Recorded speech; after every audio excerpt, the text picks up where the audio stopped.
بالله السميع العليم من الشيطان الرجيم. بسم الله الرحمن الرحيم. بسم الله الذي لا يضر مع اسمه شيء في الأرض ولا في السماء وهو السميع العليم.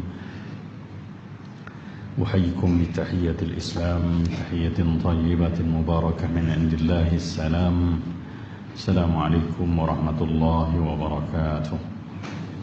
إن الحمد لله نحمده ونستعينه ونستغفره ونستهديه ونعوذ بالله من شرور أنفسنا ومن سيئات أعمالنا. من يهده الله فلا مضل له ومن يضلل فلن تجد له وليا مرشدا. أشهد أن لا إله إلا الله وحده لا شريك له وأشهد أن محمدا عبده ورسوله. اللهم صل على سيدنا محمد وعلى آله وأصحابه أجمعين. اشرح لي صدري ويسر لي أمري واحلل عقدة من لساني يفقهوا قولي. سبحانك لا علم لنا إلا ما علمتنا إنك أنت العليم الحكيم. لا حول ولا قوة إلا بالله العلي العظيم. لا حول ولا قوة إلا بالله العلي العظيم. لا حول ولا قوة إلا بالله العلي العظيم. أما بعد. Kasih yang bahagia Tuan Imam, Tuan Bilal yang menyempurnakan solat jemaah fardu subuh kita pada pagi ini, pagi 27 Rajab 1439 Hijriah. Semoga Allah Subhanahu wa taala terima ibadah kita pada pagi ini. Seterusnya kepada barisan hajatan kuasa yang bersama tuan-tuan haji, puan-puan hajah, ibu-ibu, ayah-ayah, tuan-tuan, puan-puan, sidang hadirin mukminin, hadirat mukminat yang dirahmati Allah sekalian. Alhamdulillah. Alhamdulillah, puji dan syukur kepada Allah Subhanahu wa taala yang masih merezekikan kita kesempatan untuk berada di ruang-ruang rahmatnya di pagi-pagi hari sebegini. Sungguh dan pasti apa yang kita lakukan ini tidak lain adalah Quran Allah Subhanahu wa taala. Setiap ketaatan yang berjaya kita persembahkan, kalau ada rasa-rasa macam kita yang mengusahakan, sebutlah la haula wala quwwata illa billah. La haula, tidak ada upaya, wala quwwah, tidak ada kekuatan, illa billah, melainkan datangnya dari kurniaan Allah Subhanahu wa taala. Al-Ali, maha tinggi, Al-Azim, maha besar. Jadi moga-moga dengan ucapan itu, dengan rasa hati yang sebegitu, kita kekal sebagai hamba Allah Subhanahu wa taala. Sebab hamba memang dia tidak memiliki apa-apa, tidak memiliki keizinan, tidak memiliki kekuatan, tidak memiliki kelebihan. Itulah hamba. Dan Allah hanya mahu kita jadi hamba, ya. Dan apa saja yang kita buat, perasaan hamba tu jangan dibuang, jangan keluar daripada jiwa kita. Kerana bila mana kita keluar daripada perasaan atau daerah kehambaan, maka kita tidak bersama lagi dengan redha Tuhan. Itu yang paling bahaya. Selawat dan salam untuk junjungan besar Nabi kita Muhammad sallallahu alaihi wasallam, seorang yang lebih banyak beribadah daripada kita, yang paling hebat ketaatannya, yang paling kuat jiwanya. Antara ucapan baginda pun, ya, kehebatan itu bila ditanyakan, dia kata afala akunu abdan syakura. Ya, apakah tidak boleh, apakah tak wajar untuk aku jadi seorang hamba yang bersyukur? Subhanallah. Hamba yang bersyukur artinya masih, ya, berjiwa hamba. Dan itulah watak kita yang Allah Subhanahu wa taala mahukan, ya, dalam penciptaan Adam alaihissalam. Hadirin yang berbahagia, sidang jemaah yang dikasihi, hari ini kita sambung lagi pembacaan kitab Mukasyafatul Qulub, masuk pada bab larangan berbuat bid'ah dan mengikut hawa nafsu. Muka surat 123. Rasulullah sallallahu alaihi wasallam bersabda, jauhkanlah dari berbuat sesuatu yang baru. Bid'ah lah tu maksudnya, ya. Bid'ah ni maksudnya membuat sesuatu yang belum orang buat. Allah pun badi'us samawati wal ard.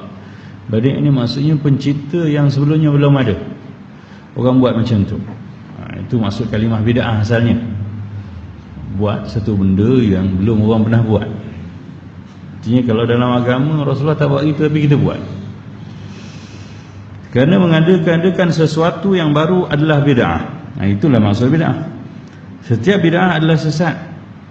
Dan setiap kesesatan tempatnya adalah neraka. Ya.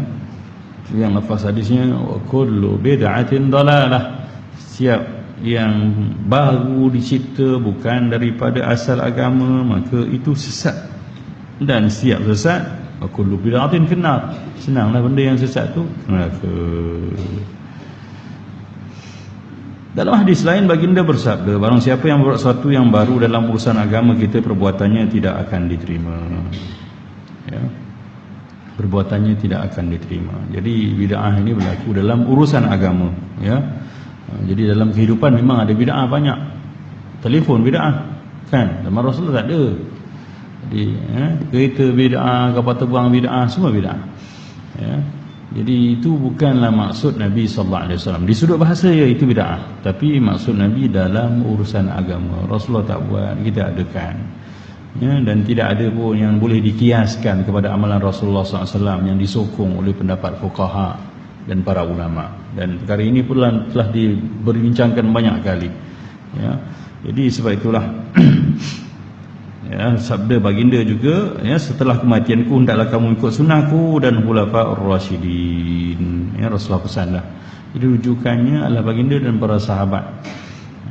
Sebab tu Imam Syafi'i juga menegaskan antara, ya, yang boleh jadi suluhan untuk jadi sumber syariat adalah qaulus sahabah, ya, percakapan, ungkapan ataupun perbuatan para sahabat. Sebab tu dalam mazhab kita memang ada. Antaranya solat tarawih pun para ulama setuju dengan apa yang dibuat oleh Sayyidina Umar Al-Khattab, ya, iaitu sembahyang tarawih 20 rakaat. Jadi walaupun, ya, benda itu, ya, asalnya tak ada di zaman Rasulullah, tapi kalau para sahabat buat, Rasulullah dah notice.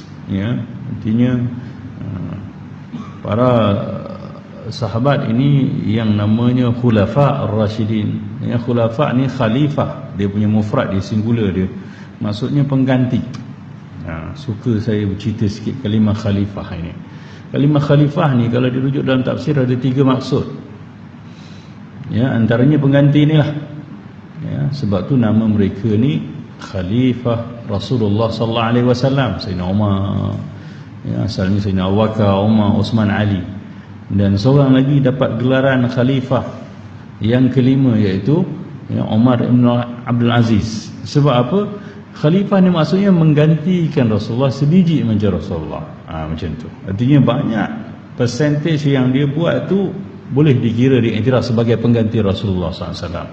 Sebab tu yang lain tak dapat. Ya, yang lain daripada itu, ya, selain daripada mereka ini tidak dikenal sebagai khalifah Rasulullah. Bukanlah tak okey. Kalau banding kita, dia orang okey jauh lagi. Tapi percentage tu tak sampai untuk katakan orang yang menggantikan. Ya, selalunya orang cakap dia ni ganti orang tu, tapi sebiji macam orang tu. Dia ni macam untuk guru dia dulu. Macam itulah maksudnya. Kalimah khalifah dalam Al-Quran pun ada.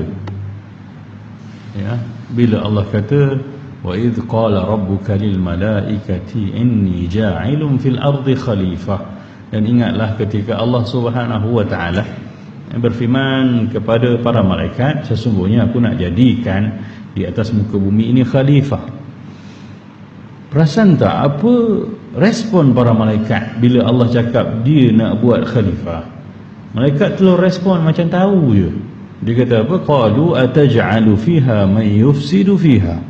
Mereka berkata, para malaikat berkata, adakah kau nak jadikan, ya Allah, di atasnya itu, iaitu di atas muka bumi ini, man yufsidu fiha, siapa ataupun orang-orang yang akan merosakkannya padanya.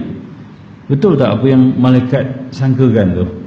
Kita belum ada, Adam belum tercipta, tapi dia dah kata, para malaikat, kamu nanti nak buat-buat apalah makhluk perosak tu. Senang, malaikat dah namakan kita makhluk perosak dah. man yufsidu fiha, maka man tu siapa, iaitu watak-watak yang akan berlaku nanti. Yufsidu, merosakkan, fiha, di akan muka bumi. Memang betul, kita panggil serangga makhluk perosak, tikus makhluk perosak. Apa sangatlah tikus rosakkan banding kita rosakkan dunia ni, kan? Lipas makhluk perosak, Allahu Akbar. Serangga makhluk perosak, semua kita marah, bunuh habis kita. Yang kita perosak, malaikat level kita makhluk perosak. Wa yasfikud dima, dan menumpahkan darah. Ni selingan saya nak masuk kalimah khalifah ni. Sebenarnya malaikat kata kita makhluk perosak, rosakkan bumi, betul, dan menumpahkan darah, betul, tikus kencing kita yang pergi minum air kencing dia, tu yang kita mati, bukan dia makhluk perosak. Tapi kita manusia saling sama, kita membunuh satu negara, mati, kan? Satu perkampungan kena bom, habis semua, mati. Tak kira yang berdosa tak berdosa, yang melawan tak melawan, semua mati. Itulah yang dimaksudkan oleh malaikat. Agaknya mana datang idea malaikat ni, sedangkan kita tahu makhluk malaikat ni baik nalurinya. Allah ciptakan dia baik, dia hanya ada akal dan tak ada nafsu. Artinya dia menggunakan akal. Sebab itulah ada ulama mengatakan, malaikat jadi begitu, bercakap begitu kerana kalimah khalifah. Kerana kalimah khalifah. Sebab Allah tak cakap inni ja'ilun fil ardi 'abdan, sesungguhnya aku nak jadikan di atas muka bumi ni seorang hamba. Tak, Allah tak cakap gitu. Allah kata khalifah. Khalifah ni tiga maknanya. Pertama, pengganti tadi. Okey. Yang masuk macam khalifah Rasulullah yang 4 tu, plus Umar bin Abdul Aziz 1. Yang keduanya maksudnya adalah pewaris, iaitu orang perempuan bila bersalin dalam bahasa Arab dipanggil khalaf, khalafat waladan, iaitu dia dah melahirkan seorang budak. Itu istilah bahasa. Jadi anak kita ni pun khalifah kita sebenarnya, pengganti, pewaris kita. Dan satu lagi khalaf juga, sebab khalifah asal katanya adalah khalafa, yakhlifu. Dia jadi khilaf. Khilaf ni apa? Pernah dengar kan para ulama khilaf tentang perkara ini? Apa maksud khilaf? Khilaf ni maksudnya berselisih. Berselisih maksudnya bersengketa, berbalah di sudut percakapan. Jadi malaikat bila dengar kalimah khalifah, dia kata, ya Allah, buat apa nak jadikan atas muka bumi orang yang suka gaduh? Kita biasa guna kalimah khilaf ni. Jadi watak manusia memang dilahirkan dia akan berselisih. Watak manusia, kerana antara wataknya adalah khalifah, dia pasti tidak disenangi, tidak dipersetujui oleh orang-orang yang hidup bersama dengan dia. Jadi kalau kita ni buat apa semua orang setuju je daripada lahir sampai mati, maknanya kita bukan orang lah mungkin. Kena terima realiti itu.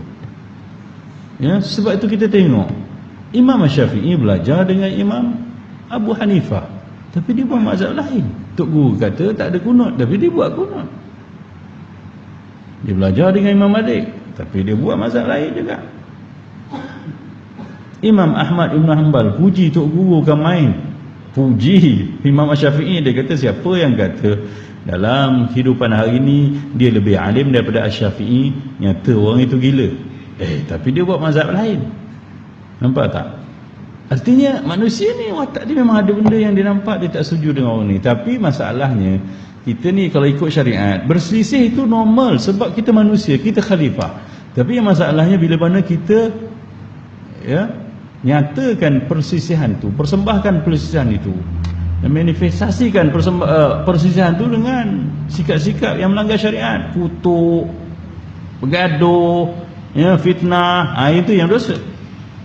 Tapi kalau berselisih normal, saya nampak macam ni, awak nampak macam tu. Sebab tu dah mesyuaratkan siapa orang setuju-setuju. Bukan maknanya tak setuju tu kau kutuk dia, tak boleh. Bila tak setuju tu normal, sebab cara berfikir kita beza. Sebab kita khalifah. Jadi sebab tu kena sedar, kita di samping khalifah, kita hamba sebenarnya. Artinya berselisih pun kita ada Tuhan kita yang melihatkan kita. Maka hati-hatilah ketika berselisih. Contohilah pendapat, Sayyidina Umar dengan Sayyidina Abu Bakar pun banyak benda tak selesa, tapi saling menghormati. Di sudut pendapat memang kita Allah bagikan persepsi yang macam-macam dalam minda kita.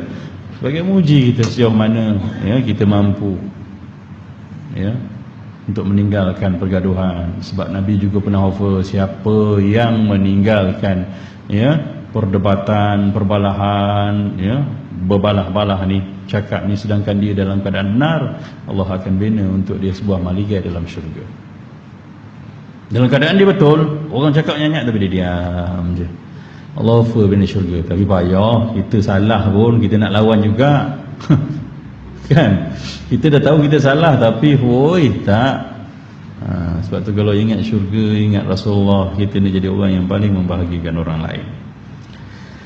Okey, jadi dalam permasalahan bid'ah tadi ya, daripada hadis-hadis tersebut kita dapat fahami bahawa setiap perbuatan yang menyalahi Al-Quran, sunnah Rasulullah SAW dan kesepakatan para ulama, perbuatan tersebut adalah bid'ah yang ditolak. Jadi kena tengok juga ya, sebab kita ni ya ada para ulama. Jadi kita pun tahu bahawa Imam Syafi'i ini ya telah mengkategorikan bid'ah itu ada bid'ah yang boleh diterima, iaitu bid'ah al-hasanah dipanggil ya, atau bid'ah mahmudah yang baik. Itu mengadakan nampak macam tak ada tapi sebenarnya dikias pada agama. Lalu tak semua yang ditolak. Kita tak sempat nak bahaskan ya, sebab ini bab fiqah. Jadi tak apa, saya ceritakan sepintas lalu je. Ya, kita kitab tasawuf ni lebih cerita watak kita macam mana nak menangani masalah tersebut. Ya, bukan nak tahu siapa betul, siapa salah. Ya, kalau kita tengok, kalau kita faham hakikat Al-Quran pun, ya, kejayaan bukan dinilai dengan pencapaian tau. Kejayaan dinilai sejauh mana kita mengekalkan rasa kehambaan. Tengok Nabi Ibrahim alaihissalam ketika mana berdakwah dengan bapanya, dicakap-cakap dengan bapanya ya, apalah sembah berhala ni ya, bapa dia marah dia, la illam tantahi la arjumannak, kau kalau tak diam masih bercakap ya aku baling kau nanti, bapa dia kata. Tapi Ibrahim cakap apa ya, maka dia tinggalkan bapa dia, astaghfiru laka rabbi ya, aku akan mohonkan ampunan untuk engkau wahai ayahku, wahjurni maliya ya, dan biarkan aku sendirian. Artinya dia mengalah, dia tak dapat mengislamkan bapa dia, dan bapa dia mati dalam kekufuran. Sampai ke akhirat nanti Allah tukarkan wajah ayah Nabi Ibrahim kepada bentuk bentuk dhaba ataupun dubuk tu ya. Kenapa nak mengurangkan rasa sedih Nabi Ibrahim atas gagalnya? Tapi dia dikira gagal ke? Sebab Al-Quran ni petunjuk kita. Dalam Al-Quran dia tak menceritakan kejayaan, pencapaian, keislaman bapa Nabi Ibrahim, tapi cerita bagaimana tenangnya Nabi Ibrahim, kekalnya watak Nabi Ibrahim itu sebagai hamba Allah dalam usaha-usaha dia menyampaikan risalah. Muhammad sallallahu alaihi wasallam juga Nabi kita kan berjaya mengislamkan orang yang paling patut Islam. Siapa dia? Pakcik dia. Pakcik dia ni orang pertama yang tahu Muhammad itu Rasulullah. Umur 12 tahun Muhammad dia yang bawa Rasulullah SAW pergi ke Syam berdagang. Dia nampak awan melindungi sepanjang jalan, takkan tak perasan kot. Takkan tak perasan. Bukan dekat tu daripada Mekah sampai ke Syam, artinya sepanjang jalan tu redup. Orang lain panas, awak redup. Tak cukup dengan tu, sampai kat Syam, Khairah pesan lagi, bawa balik cepat, nak saudara kau ni Nabi ni, dia ni Yahudi nampak kan teruk, dia tahu. Tapi dapat tak Nabi Islamkan dia? Pujuk, menangis Nabi ajak dia masuk Islam. Tapi bila geng-geng dia kata takkan nak tinggalkan ajaran datuk nenek moyang hanya ikut anak saudara, tak mampu dia nak tinggalkan. Hidayah milik Allah. Tapi Nabi marah tak pakcik dia? Tak. Watak kita ni bukan mesti menghasilkan sesuatu, tapi kekal dalam syariat, dalam adat Islam sampai kita mati. Itulah kejayaan kita kat dunia. Sebab ya, pemilikan, pencapaian, kejayaan tu milik Allah. Dia yang beritahu, tu'til mulka man tasha wa tanzi'ul mulka mimman tasha. Dia kehendak dia. Kita tak boleh nak memastikan benda tu. Yang penting usaha kita berpahala, kesabaran kita berpahala. Tapi kejayaan kita belum tentu berpahala. Sebab kadang-kadang kejayaan bersama dengan pembohongan, kejayaan bersama dengan kesombongan, maka itu dosa. Jadi jangan silap menilai. Kita di dunia ni ya, sebab tu hudal lil muttaqin ya, petunjuk bagi orang bertakwa tu Alkitab, Al-Quran tu dalamnya ceritanya perlu difahami Kalau tidak kita silap. Ya. Nabi Nuh pun tak percaya, isteri sendiri. Allahu Akbar. Isteri tak nak naik bahtera. Bayangkan. Allah sengaja ceritakan begitu dan realiti itu berlaku untuk kita tahu betapa asal saja kita dah berusaha, ya, dah berdoa, dah bermohon tapi tak percaya. Tak apa. Allah terima kita sebagai hamba-Nya. Sebab ya, kejayaan itu ketentuan dari Allah Subhanahu wa taala. Rasulullah SAW bersabda, barang siapa memberi contoh kebaikan maka dia dapat pahala perbuatannya. Man sanna sunnatan hasanah. Ya, Nabi kata siapa yang tinggalkan satu perbuatan baik, ya, maka pahalanya untuknya dan pahala orang-orang yang melakukan selepasnya. Sanna kat sini maksudnya siapa yang create satu benda baik yang tak pernah orang buat, maka ya, bila dia buat dia dapat pahala. Bukan itu saja, selepasnya nanti ada orang terus buat, tiru amalan dia tu, ya, sampai hari kiamat dia dapat pahala. Siapa saja yang melakukannya. Maksudnya bid'ah lah ni, bid'ah yang baik. Sebab itu yang Imam Syafi'i kategorikan, kalau benda tu amal baik, ya, tepat pula ikut suluhan syariat, maka benda tu akan jadi amalan orang lain, ya, dan diwarisi. Nampak macam satu contohnya dalam mazhab Syafi'i diperjuangkan wirid dan zikir secara kuat selepas mayang. Rujukannya ada, tapi agak rigid, iaitu ya, dengan niat Pak Imam mestilah berniat, ya, untuk mengajarkan orang-orang yang datang solat berjemaah bagaimana berzikir dan berwirid lepas mayang. Sebab Rasulullah SAW pernah sekali-sekali, bukan sentiasa, menguatkan suara baginda membaca bacaan zikir lepas sembahyang untuk mengajarkan para sahabat. Okey. Jadi imam-imam kita pun sepatutnya bila mana nak mengajar, ya, nak membaca zikir dengan kuat, dia kena ada niat tu. Di samping dia kena beri hak keutamaan bagi orang yang solat agar dia tidak diganggu. Maka ada dua benda ni yang bertembung. Okey. Jadi setiap orang yang sedang masbuk bangun berdiri, imam tengok ada lagi, itu hak dia lebih utama. Sebab tashwih al-musallin haram, ya, ganggu orang sembahyang ni haram.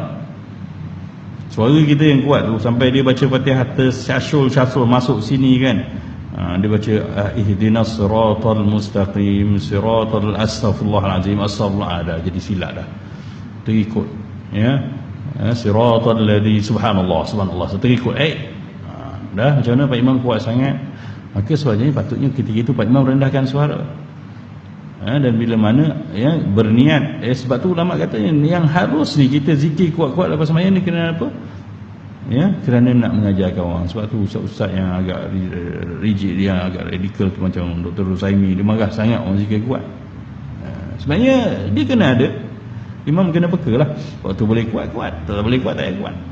Dan begitu juga kalau nak kuat, niatnya betul, iaitu nak ajarkan orang. Bila nak ajar orang, zikirnya kena clear. Ya, jangan kuat tapi tak clear. Contohnya macam mana mengajar orang macam tu? Baca benda tu, baca doa Rabbana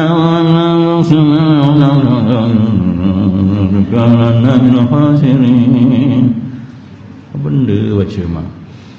Jadi ya, syarat tu dah tak dapat dipenuhi, sepatutnya perlahan.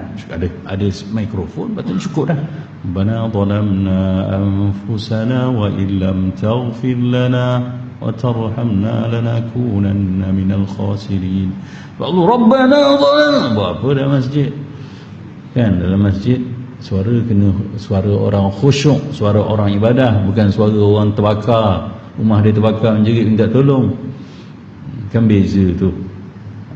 Jadi benda-benda tu, ya. Jadi kalau kita nak buat sesuatu biar tepat. Sebab tu, ya, kita selalu kalahkan orang. Bila orang tegur, kadang-kadang kita salah. Bukan saya nak pro kepada ustaz-ustaz begini, tak. Kadang-kadang benda yang betul kita kena terima, walaupun daripada siapa. Itu tanda jujur kita dengan kebenaran. Ya, dia tegur betul, jadi kena terimalah. Kalau orang kata tengah orang sembahyang kita zikir kuat, haram, memang haram.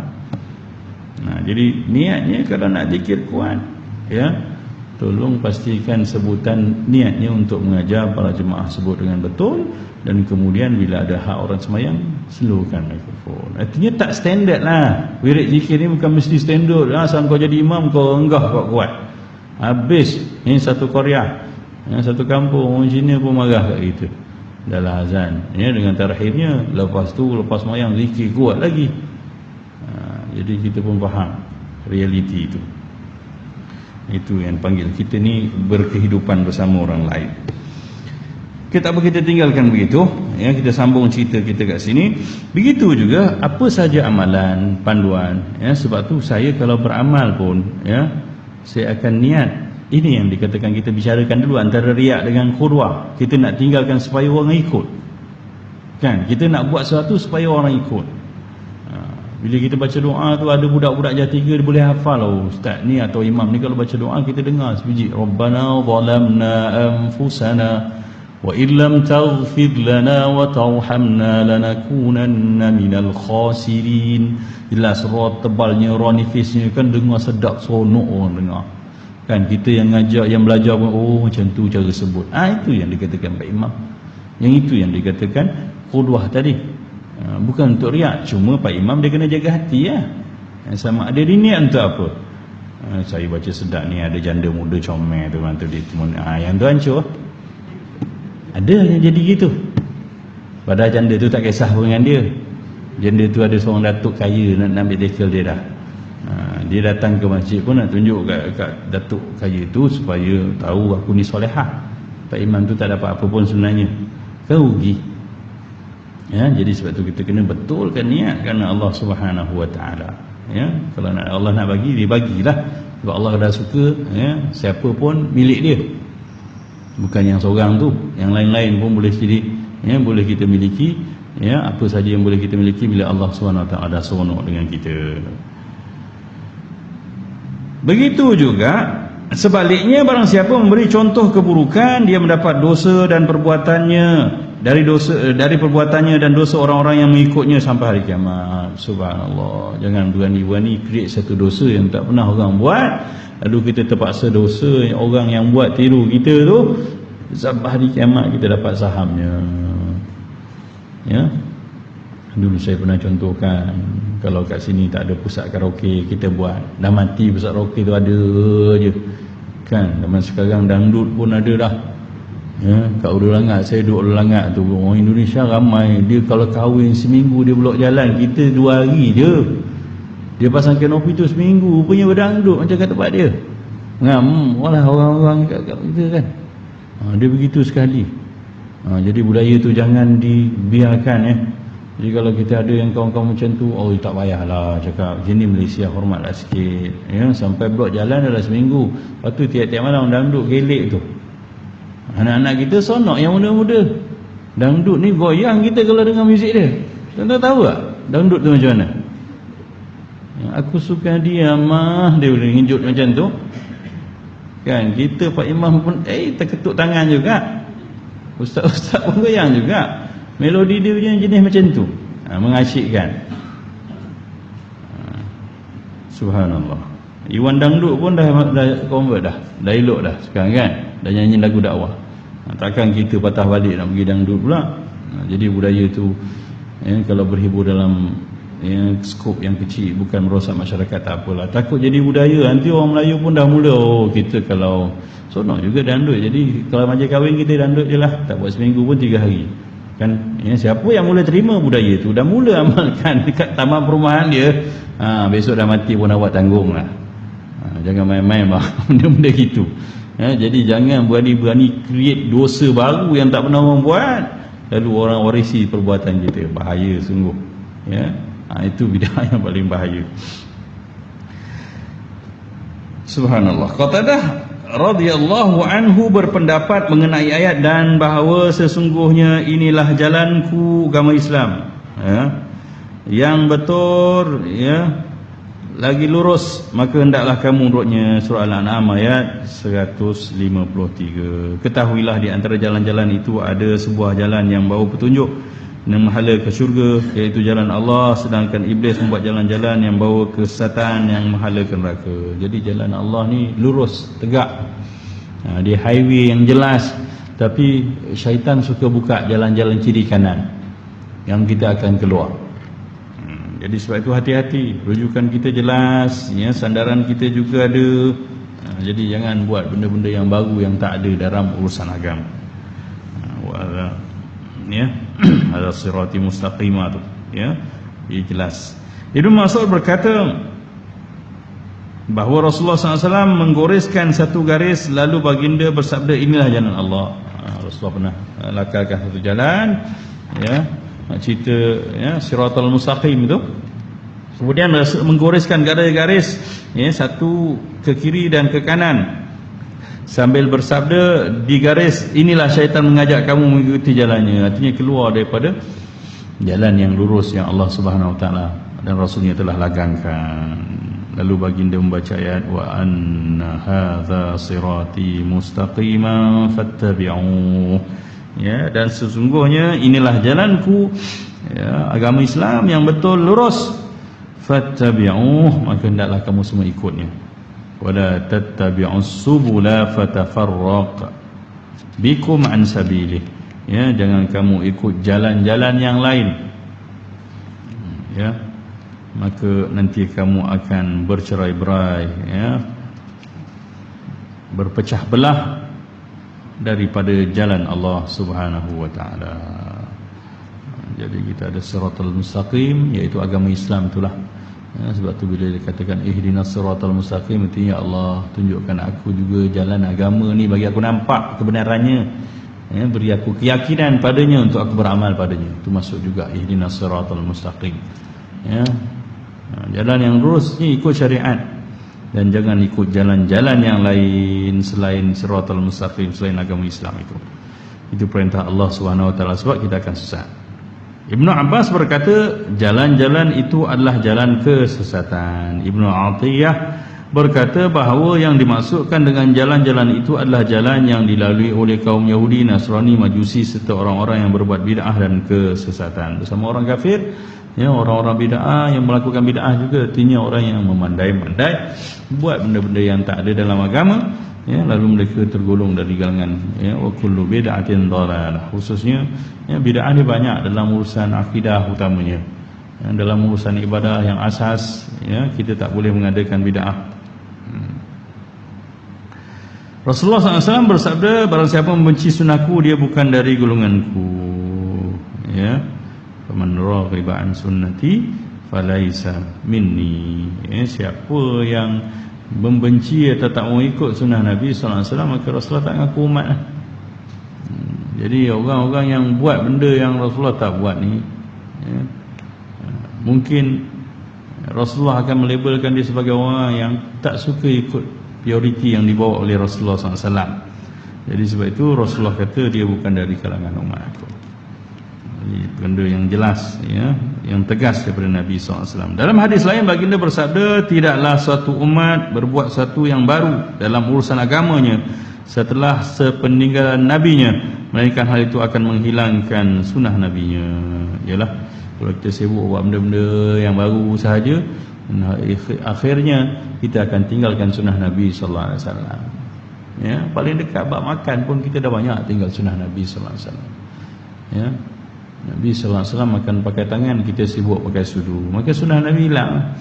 Makan dengan jari, kemudian jilat, bersihkan jari. Rasulullah ditanya kenapa jilat jari, Rasulullah kata kita tak tahu di mana, ya, di bahagian mana makanan tu yang ada keberkatannya. Mungkin di hujungnya. Jadi takkan jilat susu, sudu. Susu pula perginya. Jadi begitulah pembaharuan yang kita buat kadang-kadang, ya, dia menghilangkan sunnah Nabi SAW. Jadi kita hati-hati. Jadi jangan sampai suka sangat create benda-benda yang menghalang kita untuk mengekalkan sunnah Nabi SAW. Artinya kalau boleh yang kekal dengan sunnah, pertahankan sunnah. Cuma kalau ada daruriyat, keperluan yang mendesak, mustahak, perlu, tak apalah kita buat, ya. Rasulullah SAW bersabda, sebaik-baik ucapan adalah kitabullah, ya. Asdaqul hadis kitabullah, dan sebaik-baik tunjuk wa khairul haji, ya, adalah petunjuk Muhammad.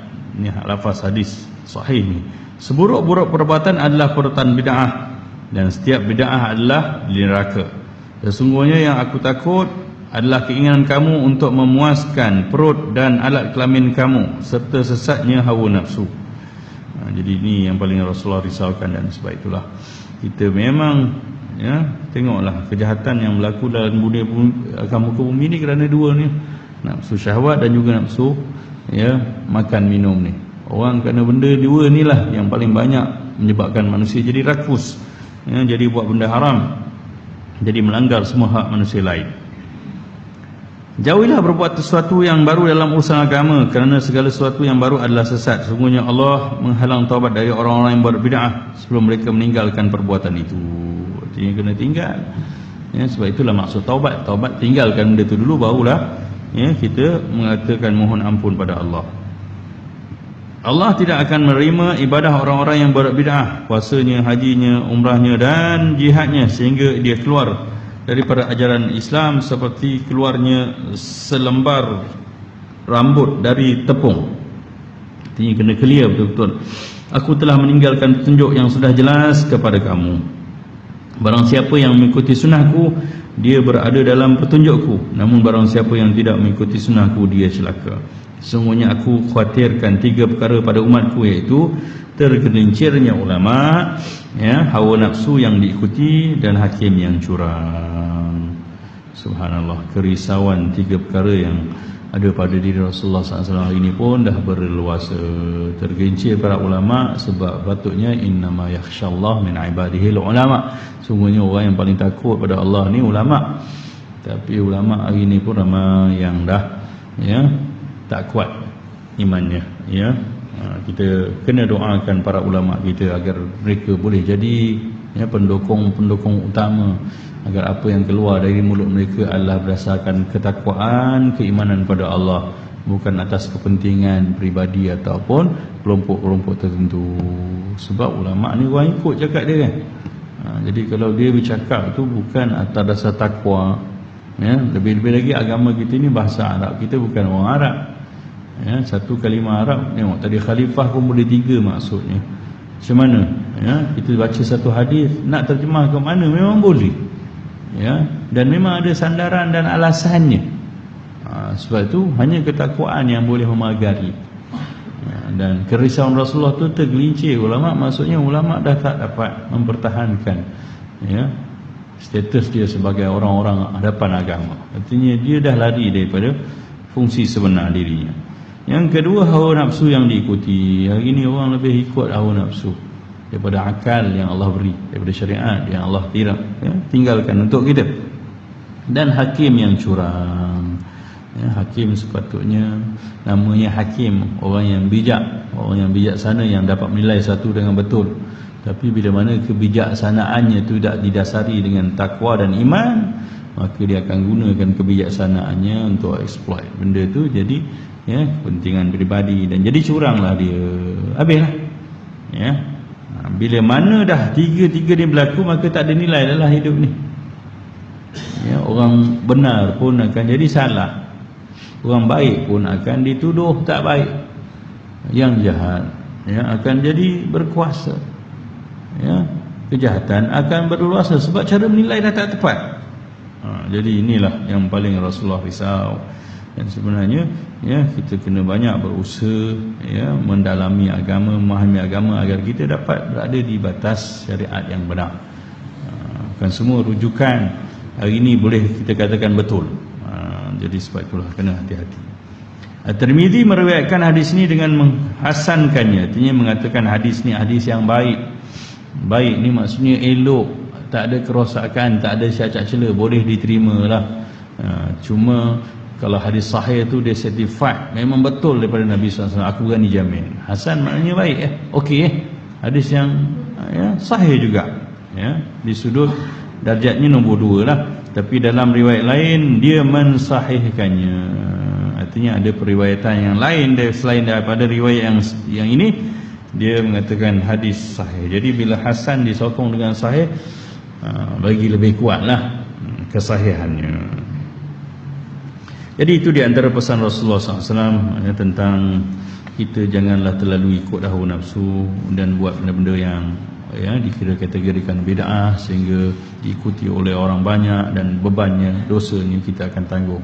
Tapi kalau kita berani buat kebaikan, lalu kebaikan kita diwarisi oleh orang ramai, maka kita untung sampai hari akhirat. Termasuk bab baru, menundukkan nafsu dan syaitan. Ini bukan satu benda yang mudah, tapi yang penting kita kena berusaha, sebab ni perintah dan aktiviti agama kita. Hendaklah orang yang berakal mengekang hawa nafsunya dengan lapar, kerana lapar dapat menundukkan musuh Allah Subhanahu wa taala. Sebab lapar pun payah sebenarnya. Jadi kalau berpuasa pun tak boleh buat, susah kita sebenarnya.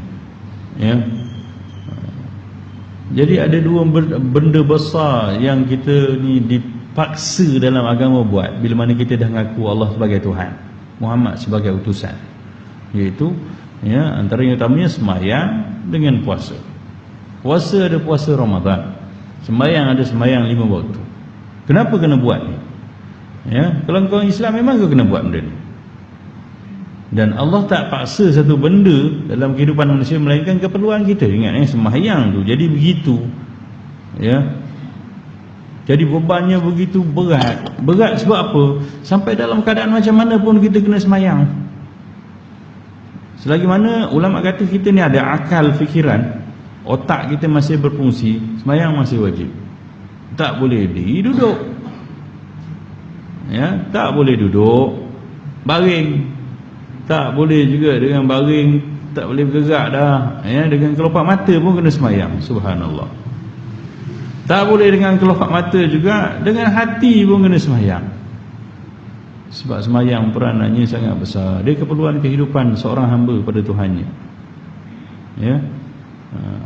Sebab tu Allah kata hafizu ala salawati was salatil wusta. Peliharalah sembahyang-sembahyang kamu ni, khususnya sembahyang asar, sembahyang wusta tu. Wa qumu lillahi qanitin. Dan bila mana kamu bangun untuk beribadah tu, bangunlah dengan penuh rasa taat, berdiri kepadanya. Wa in khiftum, kalau kamu takut. Maksud ulama takut ni banyak uraiannya. Katanya maksudnya kalau kamu tak boleh sembahyang dengan betul, kamu nak cepat, kamu terperangkap, kamu dalam darurat, farijalan aw rukbanan, maka sembahyang dalam keadaan berjalan pun ataupun menunggang pun kena sembahyang. Sebab itu dalam Islam, bila mana kita tak boleh sembahyang dalam keadaan yang kita tahu sembahyang kita tak sah pun kena sembahyang. Tak ada pakaian bersih dan tak ada pakaian lain dan nak tukar tak sempat dah, sembahyang juga. Cuma sembahyang tu wajib i'adah, wajib ulang balik. Kalau kita balik rumah nanti ada pakaian bersih dalam keadaan waktu masih ada, itu dipanggil i'adah, ulang semula sembahyang.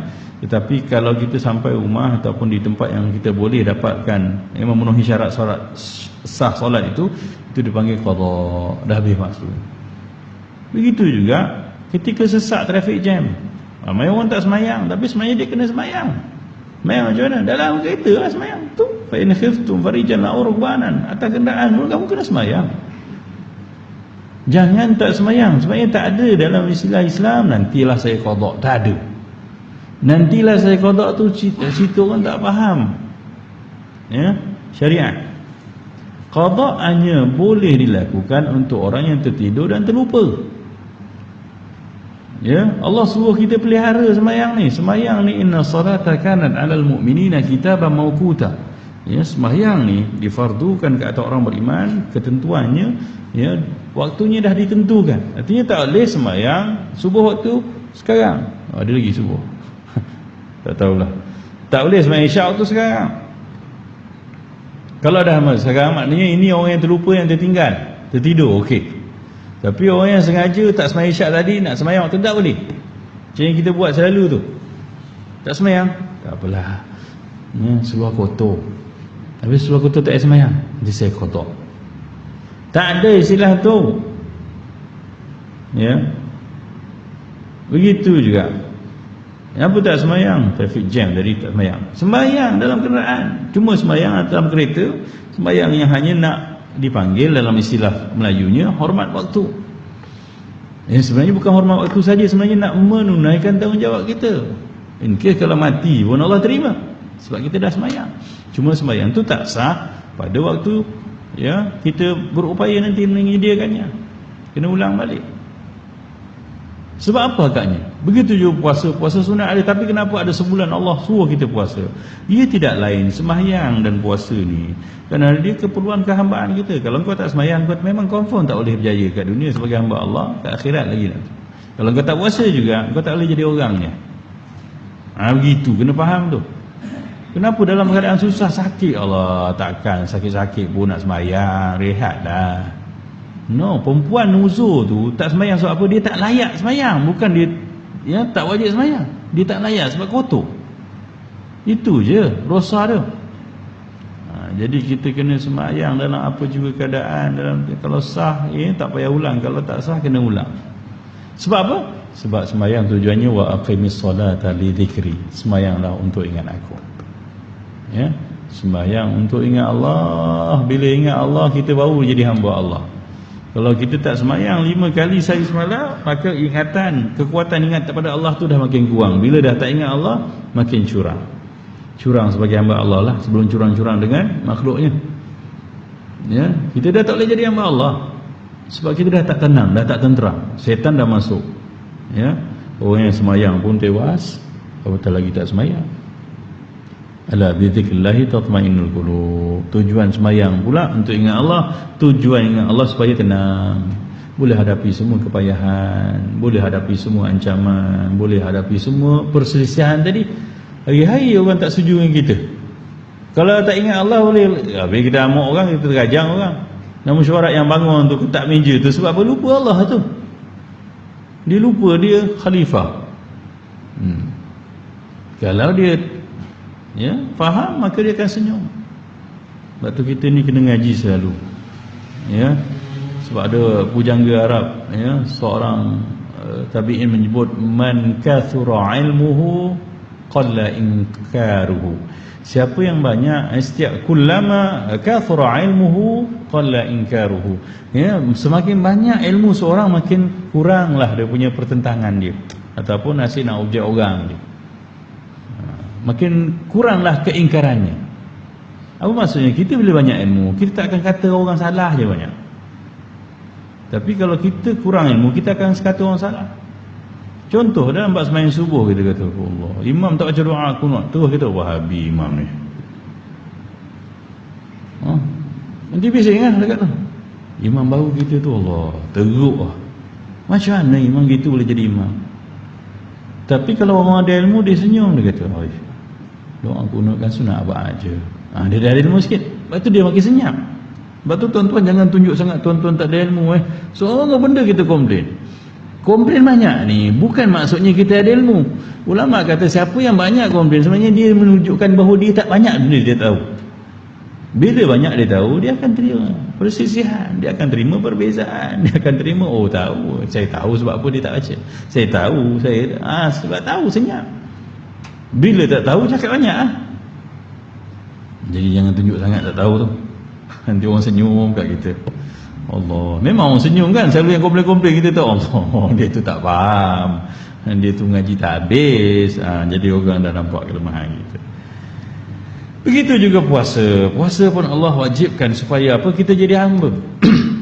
Kalau asyik makan je, habislah. Memang kita akan nafsu kita ni jadi member syaitan, member rapat dia lah. Nabi Muhammad SAW bersabda, syaitan merasuk anak Adam melalui aliran darahnya. Oleh itu sempitkanlah aliran darah itu dengan lapar dan dahaga. Subhanallah. Jadi kita berpuasa ni memang tujuannya. Perasan tak? Sebab tu hukuman-hukuman agama, bila tak boleh merdekakan hamba, tak boleh bayar apa-apa, au it'amu, au siyamu thalathata ayyam, kafarahnya puasa. Orang menazar, dia menazar dan dilanggar dia punya sumpah, dia kena merdekakan hamba. Kalau tak boleh, dia kena bagi makan 10 orang. Tak ada, dia kena bagi pakaian. Nanti kalau kebarang harta yang disayang. Kalau tak ada juga, dia kena puasa 3 hari. Kenapa puasa lah? Sebab puasa ni yang tujuannya. Hukuman pun ada puasa. Sebab dengan puasa manusia akan lembek. Ya Allah, macam ni lah. Dia akan teringat neraka lah. Apa, tak larat lah. Kan, yang kaki makan tu kena puasa. Sebab tu buruk benar kalau hidup kita tak pernah puasa, kecuali puasa Ramadan. Ya, supaya kita apa? Dapat tundukkan nafsu dan syaitan dalam kehidupan kita, perjuangan kita kat dunia ni lah perjuangan kita. Tapi asyik makan je, pantang ada benda sedap kita viral tengok Facebook apa benda kita, oh ini tak rasa lagi, ni tak makan lagi, ajak anak bini angkut makan. Tapi nak derma RM10 kadang-kadang kat masjid buat tak nampak. Tabung. Ya, makan satu hari kalau keluar ya dekat RM200 satu family. Tapi tak didik pun anak untuk masuk tabung untuk akhirat dia. Nampak tak? Ya, sebab kalau kita makan banyak sangat, ya, kita akan jadi orang yang rakus dengan dunia dan makin tertinggal untuk dekat dengan Allah Subhanahu wa taala. Manusia yang paling dekat dengan Allah pada hari kiamat orang yang paling banyak lapar dan dahaga. Allahu akbar. Di mana agaknya kita nanti? Ya. Asyik makan je. Selalu cakap apa? Aku lapar dah tak makan lagi. Tak makan tengah hari, pagi tadi nasi lemak 3 bungkus dah. Lalu cakap tak makan. Kan? Bos, saya tak makan lagi ni, bos apa ni? Tak siapa apa bagi tadi? Sengih dah. Telur dah keping. Kalau telur dah keping takkan lapar tengah hari, teruk sangat macam tak boleh kerja. Begitulah. Ya. Sesuatu yang paling dahsyat membinasakan anak Adam adalah syahwat perutnya. Yalah. Bila kita kenyang, mata jadi buntang, buat jahat. Telinga jadi cekang. Ya. Urat-urat semua jadi tegang. Itu semua jadi jahat. Puasa tu yang lembek. Kenapa bang? Tak larat puasa. Jadi soleh. Kan? Dengan syahwat perut itu Adam dan Hawa dikeluarkan dari kampung keabadian ke kampung kehinaan dan kesusahan. Ya. Kerana nafsu ingin sangat pada makan tu, nak makan juga buah pohon itu. Ya, mereka dilarang untuk makan buah pohon khuldi itu, tapi ya, syahwat makannya mengalahkan mereka sehingga mereka makannya. Sebenarnya ialah Adam pelakon utama cerita tu. Ya, kita tak jangan salahkan Adam dan Hawa.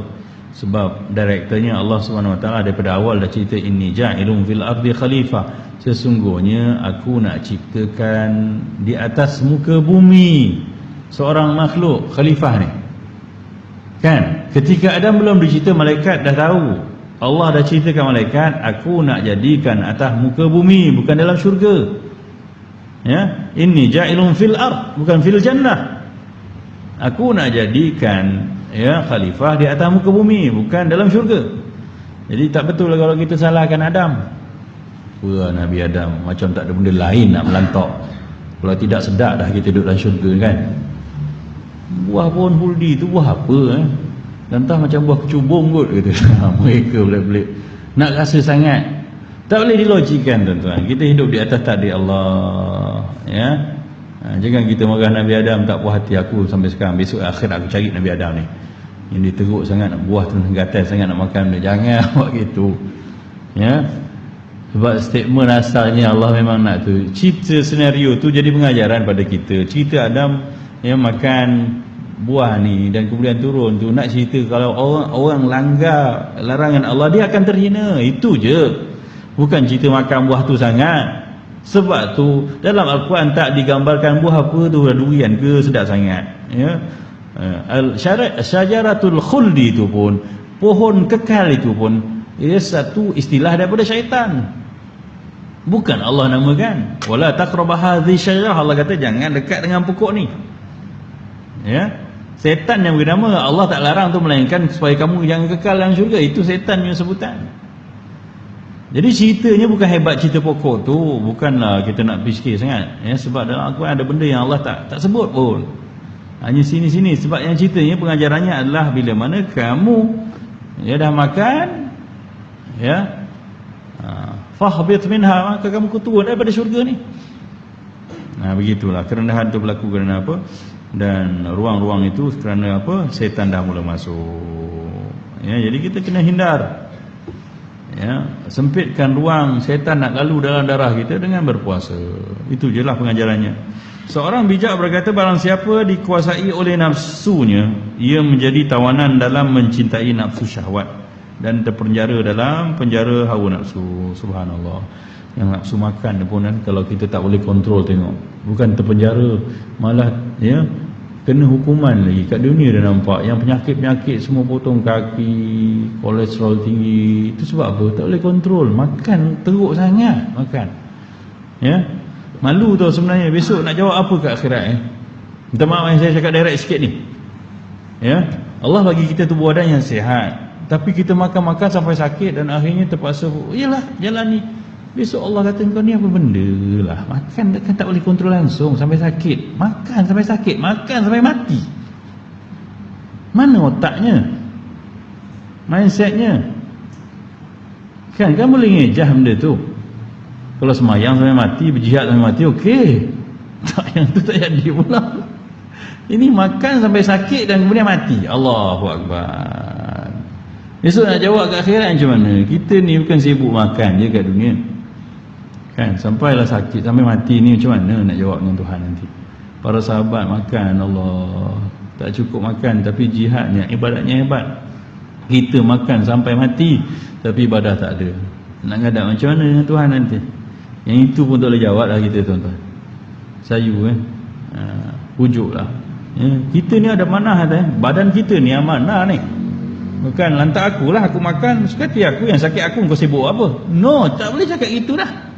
Sebab ni amanah, besok Allah tanya. Badan aku bagi ni untuk ibadah, untuk kamu buat kebaikan pada orang lain, tapi kenapa kamu hancurkan dengan makan, tak sudah-sudahkan gula yang bertambah-tambah? Ya, berat nak jawab tu. Kita kena perasan kalau kita punya, tuan-tuan, kalau badan kita punya, ya, kita tak payah masuk kubur, kita kekal selamanya atas dunia ni. Ternyata memang pinjaman, dan kita tak boleh tak nak kontrol badan kita ni. Satu hari Allah ambil balik. Jadi tolong kontrol makan. Ini bukan cerita akhirat, cerita dunia je. Bukan cerita syahwat, cerita merosakkan tubuh badan dengan makan pun kita dah fail. Kerana ia menanam pohon penyesalan dalam kalbunya. Seorang kalbunya tercegah dari memperoleh hikmah. Subhanallah. Seorang yang banyak makan, tak pernah lapar, hatinya kosong dari hikmah. Hikmah ni satu idea yang Allah beri untuk seorang tu menilai dengan tepat. Hikmah ni sebenarnya kebijaksanaan maksud asalnya. Tapi seorang yang sebut ada hikmah, perasan tak ada orang-orang yang boleh cakap, dia cakapnya terasa, bercakapnya hikmah, bercakapnya ya, biasanya orang pemikir-pemikir. Dan rupanya ia terhasil hanya kerana apa? Biasanya lah, waktu orang-orang soleh suka berpuasa. Sebab apa? Bila mana perut kenyang, kita terhalang daripada dapat benda ni. Siapa yang biasanya kenyang, tak pernah berlapar, dia tak akan dapat kebaikan ni. Sebab tu orang cakap kerana tak faham, orang cakap dia marah. Aku je salah, orang lain semua betul. Sebab dia fikir makan. Jadi jangan sampai macam ni, kita kesian kat diri kita. Barang siapa menyiram anggota tubuhnya dengan syahwat, dia telah menanam pohon penyesalan dalam kalbunya. Artinya orang yang buat hidupnya ikut nafsu, jauh di lubuk hatinya akan rasa kecewa dengan diri sendiri tau. Ya, seorang yang kaki zina contohnya, ataupun suka buat benda-benda yang melayani syahwatnya ni, jauh di sudut hatinya dia akan rasa teruknya aku ni. Artinya dia tak appreciate diri dia sendiri pun sebenarnya. Dia tak akan bangga sebenarnya. Dia tak akan bangga. Melainkan orang yang dah ditutup mata hatinya, masih dalam rasa kehambaan tu, dia akan rasa, ya Allah, ngapalah teruk sangat aku ni. Maka kena lawan lah. Kena lawan, sebab hidup kita kat dunia ni memang kena ada perjuangan. Kalau tak ada perjuangan, layan je, habis kita. Sebab kita ada musuh. Kalau dengan musuh kita layan, habis. Inna syaitana lakum aduwwun mubin. Allah beritahu, kamu ada musuh yang jelas, setan tu. Inna nafsa la'ammaratun bisu. Nafsu kamu siasa ajak benda jahat. Jadi ada dua benda musuh. Kalau kita duk ikut dengan dia, habis kita berperang tapi kita tak lawan, macam mana? Jadi tawanan lah kita. Jadi tawanan, mana dapat kemuliaan? Orang ditawan mana dapat kebahagiaan? Orang ditawan mana dapat hak dia? Dia terpaksa ikut. Maka kita yang hidup jadi tawanan nafsu, jadi tawanan setan, maka kita jadi terhina. Kita pun sedih. Tak ada orang bahagia ikut hawa nafsu dan setan, tak ada. Sebab dia tawan. Bila dah kena tawan, mana ada bahagia. Artinya manusia ni asalnya dia lahir dengan jiwa yang suka semayang, suka buat ibadah. Itu asalnya jiwa manusia. Sebab tu kita semayang, walaupun kita baru sekali, 2 kali kan pergi masjid, tapi rasa tenangnya. Kita baca Quran, Allah tenangnya rasa. Itulah watak kita. Itulah ya kebebasan yang sebenar yang kita nak. Tapi bila mana kita jadi tawanan syaitan, nak baca Quran tak boleh. Tak ada masa banyak, tapi tak boleh kan. Begitulah. Allah Subhanahu Wa Taala menciptakan makhluk dalam 3 kelompok, iaitu malaikat yang dibekalkan dengan akal dan tidak dibekalkan dengan syahwat. Kita tak ada masalah lah, malaikat memang rezeki dia pun tak ada perhitungan, syurga pun dia tak masuk, neraka pun dia tak kisah, sebab dia umpama pegawai ataupun robot lah kita ceritakan, staf Allah Subhanahu Wa Taala.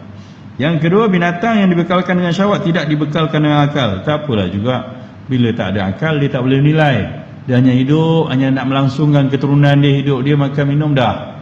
Maka dia tak ada bertanggungjawab sebab dia tak ada akal. Ya. Dan ketiga, manusia yang dibekalkan dengan akal dan syahwat. Maka ni ujian untuk kita, sebab kita ni nak jadi khalifah. Khalifah kena ada akal untuk mentadbir urus. Ya. Barang siapa yang syahwatnya menguasai akalnya, binatang akan lebih baik berbanding dirinya. Allahu Akbar. Terhina kita, balhum adal, kata Allah Subhanahu Wa Taala. Maka lebih sesat daripada binatang-binatang. Sebaliknya, barang siapa yang akalnya menguasai syahwatnya, maka dia akan jadi lebih baik daripada malaikat. Ya, sebab malaikat tak diuji. Malaikat jadi baik, berdiri lama tu pun sebab dia tak ada lenguh, tak ada sakit, tak ada syaitan bisik kacau dia. Yang kita sebab fight. Bila fighter, ya, dia hebatlah. Pejuang. Jadi moga-moga kita dapat sikit pedoman dari apa yang kita bicarakan pada pagi ini. Kita berhenti di sini dululah. Jam 7.30 dah. Ya, apa yang kita boleh rumuskan adalah betapa pertama sekali tentang disiplin kita dengan agama kita. Ya, jangan sampai kita terlibat dengan benda-benda bid'ah yang telah sepakat ulama kata sesat. Ya, tapi khilaf pada ulama juga kita kena hormat. Ya. Dan begitu juga tentang hawa nafsu dan syaitan. Sebenarnya kita hidup dalam perjuangan. Sebab kat dunia, selagi mana kita kat dunia, kita kena melawan. Artinya ada desakan, bisikan syaitan yang jahat, kita tak boleh ikut lah. Kan? Kita memang tak suka lapar, kena lapar lah saya sekala. Siapa yang dah tak pernah puasa, kena programkan puasa. Boleh sebenarnya. Ada orang yang dah puasa seminggu 2 kali pun. Dan siapa yang berpuasa, pasti dia dapat hikmah. Hikmah ni apa? Sebab dia lapar. Bila lapar, Allah bagi dia hikmah, kebijaksanaan. Sebab tu orang puasa dia senang terima kebaikan. Dia boleh bersabar lama sikit. Boleh tinggalkan perangai-perangai yang tak senonoh tu. Tapi orang yang asyik layan perut tak habis-habis, dia payahlah. Jadi ruang tu sangat besar untuk syaitan dan nafsu juga berkuasa. Sebab tu Allah wajibkan kita sebulan puasa tu sebagai training. Lepas tu buat sendirilah maksudnya. Tapi training yang masuk, lepas tu jadi hantu balik habis. Tak dapat apa. Wallahu a'lam. Moga-moga apa yang kita bicarakan dinilai sebagai perbahasan ilmu agama yang dapat manfaatnya untuk kembalikan kita untuk fahami agama. Man yuridillahu bihi khairan yufaqihu fid din. Semoga kita dapat kebaikannya. Qauli hadza wa astaghfirullahal azim li wa lakum. Sekian pemaaf, terima kasih atas kehadiran dan tumpuan. Assalamualaikum warahmatullahi wabarakatuh. Bismillahirrahmanirrahim. Alhamdulillahirabbil alamin wassalatu wassalamu ala asyrafil mursalin wa ala alihi wa sahbihi ajma'in. Allahumma rzuqna mutaba'atan nabiy Muhammadin sallallahu alaihi wasallam awalan wa akhiran wa zahiran wa batinan wa qawlan wa fi'lan wa ibadatan wa khulqan wa ta'atan wa salatan amalan salihah. Allahumma la tufarriqna illa an dhanbin maghfur wa tijaratin lan tabur bi rahmatika ya azizu ya ghafur ya alima ma fi sudur. Akhrijna ya Allah min adh-dhulumati ila an-nur. Sallallahu ala khairi khalqihi sayyidina Muhammad wa ala alihi wa sahbihi wa barak wa sallam. Alhamdulillah rabbil alamin. Sekian, assalamualaikum warahmatullahi wabarakatuh.